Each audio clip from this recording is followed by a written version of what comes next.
السلام علیکم، میں ہوں علی باکسر اور میرے چینل کا نام ہے خفیہ کار۔ اس سے پہلے میں دی سیکرٹس آف قرآن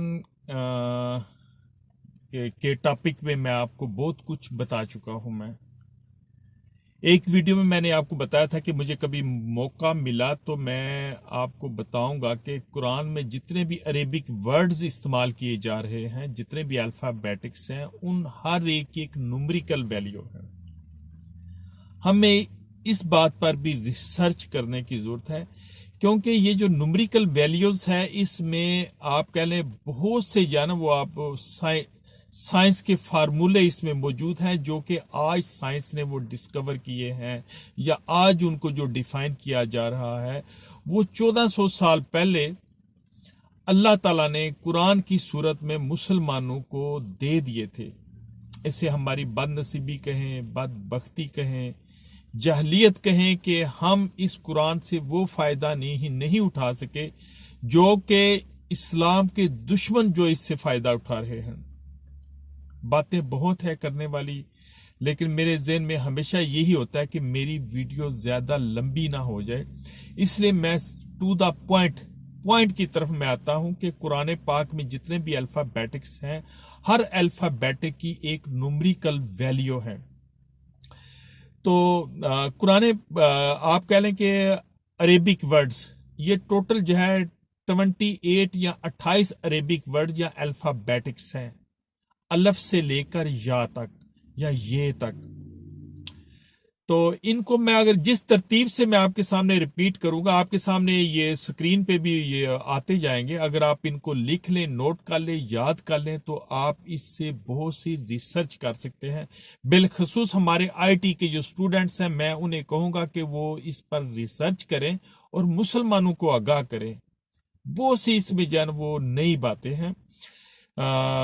یہ اس حوالے سے میں نے ان کو جوڑ کے کچھ عربک ورڈز بنائے ہوئے ہیں جن کا کوئی مطلب تو نہیں ہے، لیکن آپ اس ترتیب سے اگر یاد کریں تو آپ کے لیے آسانی ہوگی۔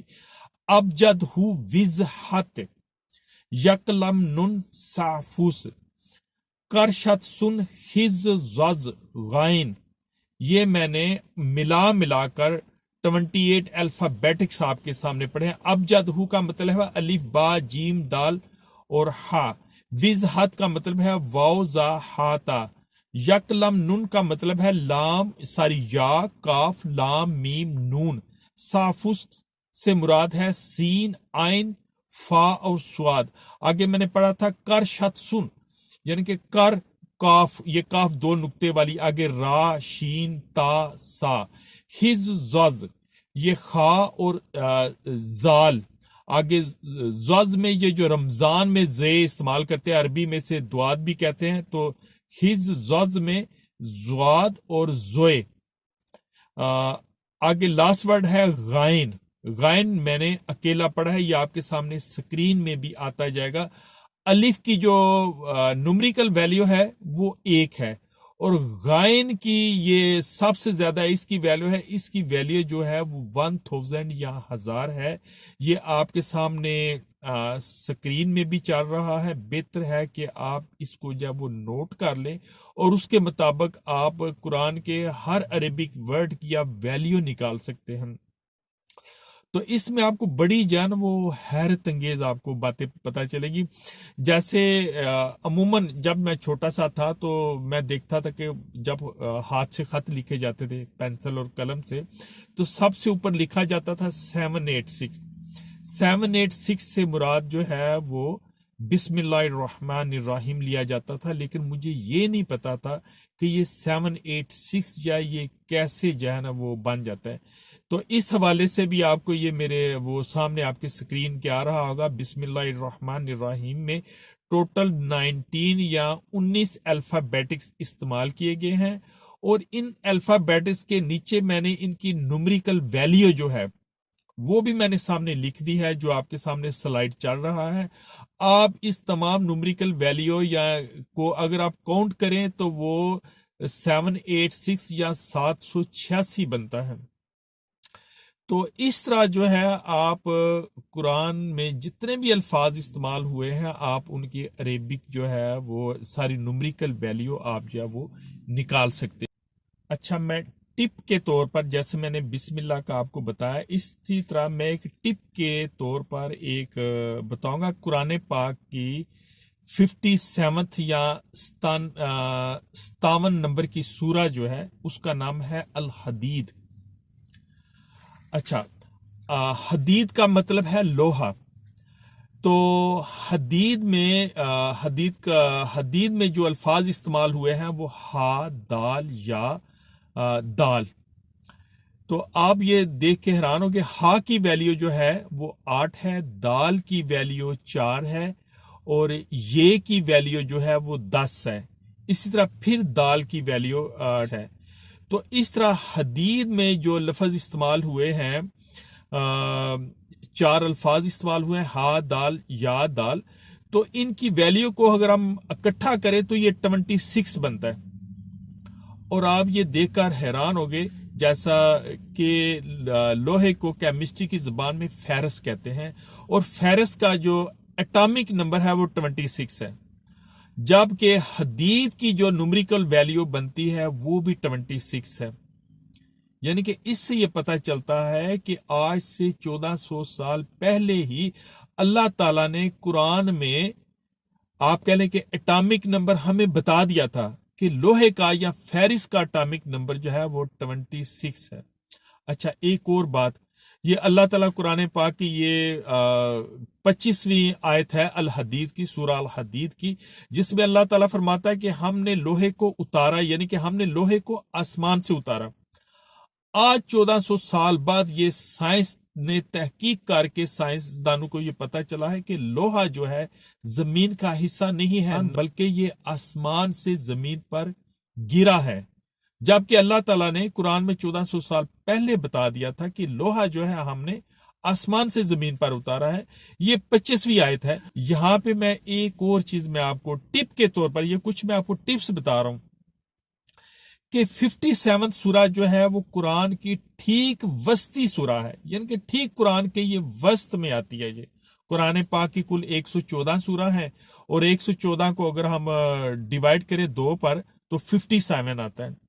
تو یہ قرآن پاک کی وسطی سورہ ہے جس میں لوہے کا ذکر ہے، جبکہ سائنسدانوں نے اب یہ پتہ چلایا ہے اس صدی میں کہ زمین کے مرکز میں لوہا پایا جاتا ہے، جبکہ اللہ تعالیٰ نے 1400 سال پہلے قرآن میں بتا دیا تھا کہ زمین کے وسط میں وہ لوہا ہے، اور اسے قرآن کی وسطی سورہ میں اللہ تعالیٰ نے وہ بیان کیا۔ یہاں پہ میں ایک اور ٹپ کے طور پہ یہ میں آپ کو بات بتاؤں گا کہ یہ 57 سورہ ہے الحدید، اور آپ جان کر یہ حیران ہوں گے کہ جو لوہا یا آئرن ہے اس کے 4 آئسوٹوپس ہیں، جس میں جو سب سے اہم آئسوٹوپ ہے آپ کہہ لیں وہ فیرس کا، وہ 57 یعنی کہ وہ ہے، جیسے یورینیم کے 2 مین آئسوٹوپس ہیں، یورینیم 235 اور یورینیم 238، جو نیوکلیر ٹیکنالوجی یا نیوکلیر بم میں استعمال کیا جاتا ہے۔ تو اسی طرح فیرس یا لوہے کا جو سب سے اہم آئسوٹوپ ہے وہ Fe57 ہے، اور یہ Fe57 آئسوٹوپ جو ہے یہ ہیومن باڈی کے اندر پایا جاتا ہے۔ یہ ہیومن باڈی میں انیمیا ایک بیماری ہے جس سے انسان کو بچاتا ہے۔ تو یہاں پہ یعنی کہ آئسوٹوپ جو ہے اس کا بھی ذکر جو ہے وہ سورہ الحدید میں آ جاتا ہے۔ اچھا، اب میں آپ کو ایک اور ٹپ دینے لگا ہوں پاکستان کے حوالے سے، جس کا ریفرنس ہمیں قرآن میں ملتا ہے۔ قرآن پاک کی 47 سورہ یا 47ویں نمبر کی سورہ جو ہے اس کا نام ہے سورہ محمد صلی اللہ علیہ وسلم۔ 47ویں سورہ میں محمد صلی اللہ علیہ وسلم کا ذکر، اور اس سورہ کا نام ہے سورہ محمد۔ اور محمد صلی اللہ علیہ وسلم کا فالوور، یا محمد صلی اللہ علیہ وسلم کے ایک فالوور کا نام تھا محمد علی جناح، جس نے 1947 میں پاکستان بنایا۔ یہاں پہ دیکھیں 47 بھی آ گیا اور محمد بھی آ گیا، محمد علی جناح میں محمد آ گیا، اور 47 کی 19 کی جگہ پر 1947 میں پھر 47 آ گیا۔ اچھا، اب ہم محمد صلی اللہ علیہ وسلم جو ہے اس میں سے لفظ محمد کی نومریکل ویلیو بتاتے ہیں کہ اس میں 4 الفاظ استعمال کیے گئے ہیں، میم، ہا، میم، دال۔ میم کی ویلیو 40 ہے، ہا کی ویلیو 8 ہے، میم کی پھر ویلیو 40 ہے، اور پھر دال کی ویلیو جو ہے وہ 4 ہے۔ تو ان ساری ویلیوز کو اگر اکٹھا کیا جائے تو 92 بنتا ہے۔ تو اس طرح محمد کی ویلیو جو ہے نومریکل ویلیو وہ 92 بنتی ہے۔ اور آپ یہ جان کر حیران ہوں گے کہ پاکستان کا جو کنٹری کوڈ ہے وہ بھی 92 ہی ہے، یعنی کہ ادھر محمد میں 92 پایا جاتا ہے، جبکہ دوسری طرف پاکستان کا انٹرنیشنل آپ کہہ لیں کہ کوڈ جو ہے وہ بھی 92 ہے، جو 1400 سال پہلے ایک ٹپ کی صورت میں اللہ نے بتا دیا تھا۔ تو اس سے پہلے میں آپ کو بتا چکا ہوں 19 کے حوالے سے کہ 19 کی بیس پر جو ہے وہ قرآن جو ہے آپ کہہ لیں وہ اس کو لکھا گیا ہے یا اس کو اتارا گیا ہے۔ ہر 19 کے بعد جو ہے ایک چینج آتی ہے۔ تو 19ویں صدی کے بعد یعنی کہ 1947 میں ہمیں اللہ تعالیٰ پاکستان ایک گفٹ کے طور پر اللہ تعالیٰ ہمیں جان وہ دیتا ہے، جس کا کنٹری کوڈ 92 بھی محمد صلی اللہ علیہ وسلم سے لنک کرتا ہے، اور جس کے بانی کا نام بھی جو ہے محمد صلی اللہ علیہ وسلم کے ساتھ لنک کرتا ہے۔ تو ایسے بہت سے لنکس ہیں جن سے پتہ چلتا ہے کہ یہ قرآن جو ہے یہ انسانی کلام نہیں ہے، اور ایک پوری پلاننگ کے تحت مسلمانوں کو اس قرآن سے ہٹا دیا گیا ہے۔ بڑے بڑے آپ علماء کی تقریریں سنیں گے، وہ کہے گا کہ میں نے فلاں حدیث دیکھی، میں نے فلاں حدیث دیکھی، فلاں آدمی نے یہ کہا، فلاں نے یہ کہا، فلاں نے یہ کہا۔ اللہ کے بندو، قرآن کیا کہہ رہا ہے اس کو تو دیکھو، اس پہ غور کرو۔ ہمارے کسی بھی مدرسے میں آپ کو آئی ٹی ریسرچ لیبز نہیں ملیں گی۔ مدرسے سے آپ کو حافظ قرآن تو ملیں گے، لیکن آئی ٹی انجینئرز نہیں ملیں گے۔ اور یہی ویسٹ چاہتا ہے، یہی جوز چاہتے ہیں، وہ ہمیں قرآن سے دور رکھنا چاہتے ہیں۔ مشرکین کا آپ صلی اللہ علیہ وسلم سے یہی مطالبہ تھا کہ اے محمد صلی اللہ علیہ وسلم، ہم آپ کی ساری باتیں مانیں گے، یہ قرآن جو ہے اس کو پڑھنا چھوڑ دو، اس کو پیچھے ہٹا دو، یہ ہمارے مفادات کو تباہ کر دے گا، یہ ہمارے مفادات کے لیے نقصان دہ ہے۔ آپ یقین کریں کہ مسلمانوں کو قرآن سے ہٹا دیا گیا ہے۔ اگر ہم آج قرآن کو پکڑ لیں، اگر ہم آج قرآن کو پکڑ لیں تو ہم ایک دفعہ پھر جو ہے نا وہ دنیا پر غالب آ جائیں گے۔ اور وہی بات کہ اللہ کہتا ہے کہ یہ میرا وہ کلام ہے، میرا وہ کلام ہے جسے ایک وقت آئے گا دنیا جو ہے نا اس کو وہ تسلیم کر لے گی۔ تو میں یہی آپ سے کہوں گا، قرآن کی طرف آؤ، اگر تم نے فلاح پانی ہے، اگر تم نے ون کرنا ہے، اگر تم نے کامیاب ہونا ہے۔ آج کے لیے اتنا ہی، مجھے دعاؤں میں یاد رکھیے گا۔ پاکستان زندہ باد۔